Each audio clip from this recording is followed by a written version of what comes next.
Hello दोस्तों, स्वागत है आपको आईपी अड्डा के एक और नई वीडियो में। तो चलिए आज हम लोग देखने वाले हैं कौशल्या लॉजिस्टिक के लिस्टिंग डे स्ट्रेटजी के बारे में। तो देखिए इस एसएमई आईपीओ का लिस्टिंग डे स्ट्रेटजी तो हम वीडियो के अंत में देखेंगे, लेकिन उससे पहले अगर आप चैनल पर नए हैं तो कृपया इस चैनल को सब्सक्राइब कर बेल नोटिफिकेशन को जरूर ऑन कर लें। तो चलिए हम लोग सबसे पहले देख लेते हैं इसके अलॉटमेंट एंड इसके लिस्टिंग डेट के बारे में। तो देखिए इसका जो अलॉटमेंट है वो स्काईलाइन की वेबसाइट पर पहले से ही आ चुका है। आई होप कि आप सभी ने अपना अलॉटमेंट चेक कर लिए होंगे। अगर आप लोग अभी तक अपना अलॉटमेंट चेक नहीं किए हैं तो मैं डिस्क्रिप्शन में लिंक दे दूंगा, आप लोग अपना अलॉटमेंट वहां से चेक कर सकते हैं। और कौन कौन इस आईपीओ में अप्लाई किया था और किसको किसको इसका आईपीओ मिला हुआ है वो हमें कमेंट करके ज़रूर बताएं, क्योंकि जिसको भी आईपीओ मिला होगा उसको तो लॉटरी लगने वाली है। तो वहीं अब हम बात कर लेते हैं इसके लिस्टिंग डेट के बारे में। तो इसका जो लिस्टिंग डेट रखा गया है 8 जनवरी यानी मंडे को मार्केट में हमें लिस्ट होती हुई नजर आएगी। तो चलिए अब हम लोग बात कर लेते हैं इसके सब्सक्रिप्शन के बारे में एंड इसके कोटा के बारे में।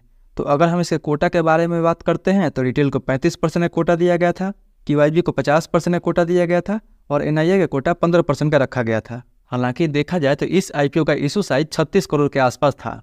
देखा जाए तो जिसमें 13 करोड़ के आसपास रिटेल को एलोकेट किया गया है। देखा जाए तो रिटेल के लिए काफ़ी अच्छी बात है, अच्छा खासा पैसा बनाने का मौका मिलेगा रिटेल को इस आईपीओ में। वहीं अब हम इसके कोटा के बारे में देखते हैं तो क्यूआईबी की तरफ से लगभग 92 गुना के आसपास सब्सक्राइब किया गया था। देखा जाए तो क्यूआईबी की तरफ से ज़बरदस्त रिस्पॉन्स मिला था। वहीं एनआईआई की तरफ से लगभग 850 के आसपास सब्सक्राइब किया गया था। रिटेल की तरफ से भी अच्छा खासा सब्सक्रिप्शन लगभग 375 गुना के आसपास सब्सक्राइब किया गया था।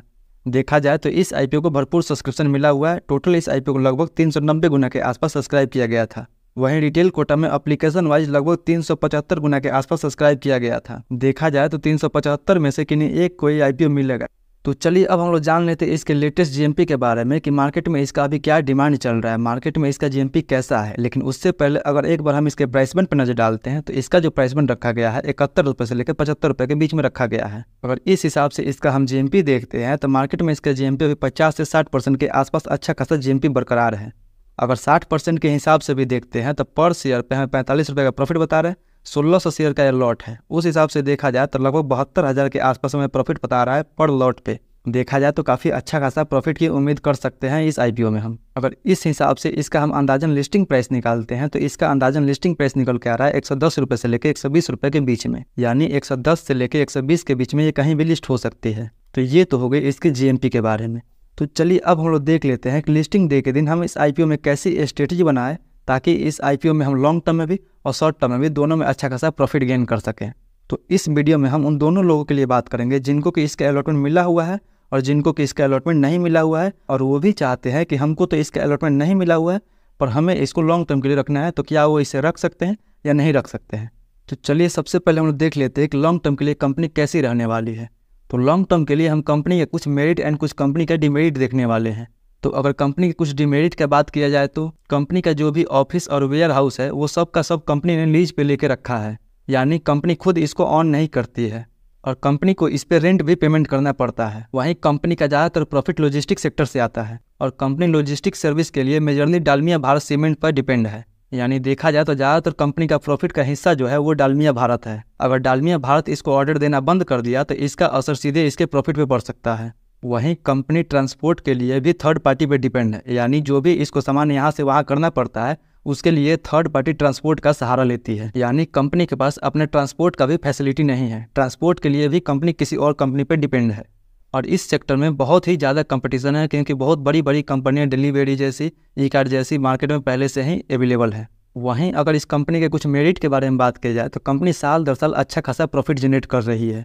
वहीं अगर हम कंपनी का बस आरओई देखते हैं तो कंपनी का आरओई बस 4300% के आसपास का है। देखा जाए तो काफ़ी ज़बरदस्त है कंपनी का आरओई। वहीं रिटर्न ऑन कैपिटल एम्प्लॉयड भी कंपनी का 80% के आसपास है। देखा जाए तो रिटर्न ऑन कैपिटल एम्प्लॉयड भी कंपनी का ठीक ठाक नज़र आ रहा है। वहीं कंपनी का प्रोफेशनल मैनेजमेंट टीम और अनुभवी प्रमोटर भी है।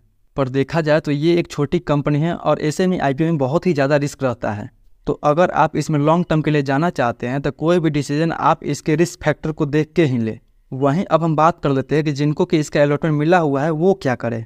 तो देखिए अगर आप बस लिस्टिंग गेन के लिए अप्लाई किए हैं, जो कि ज़्यादातर लोग करते हैं, लिस्टिंग गेन के लिए ही बस एसएमई आईपीओ में अप्लाई करते हैं, तो आपको अच्छा खासा 72,000 के आसपास लिस्टिंग गेन मिल रहा है। वो आप क्या कर सकते हैं कि लिस्टिंग गेन लेके निकल सकते हैं।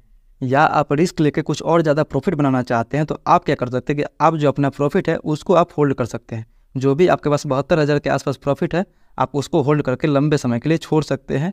और प्रॉफिट भी छोड़िए तो ऐसे सेक्टर में आप हाफ ही प्रॉफिट छोड़िए, यानी जो भी आप रिस्क लेना है वो 10 से 20 हज़ार रुपये ही इस पर रिस्क लीजिए, बाकी अपना प्रिंसिपल एंड प्रॉफिट को निकाल लीजिए। तो कुछ ऐसी स्ट्रेटजी बना सकते हैं इस IPO को लेके। तो आई होप आपको वीडियो अच्छी लगी होगी। वीडियो अच्छी लगी होगी तो वीडियो को लाइक कीजिए, अपने दोस्तों से शेयर कीजिए, और जो भी आपका सवाल है वो हमसे कमेंट बॉक्स में ज़रूर पूछिए। मिलते हैं अगले वीडियो में, तब तक के लिए धन्यवाद।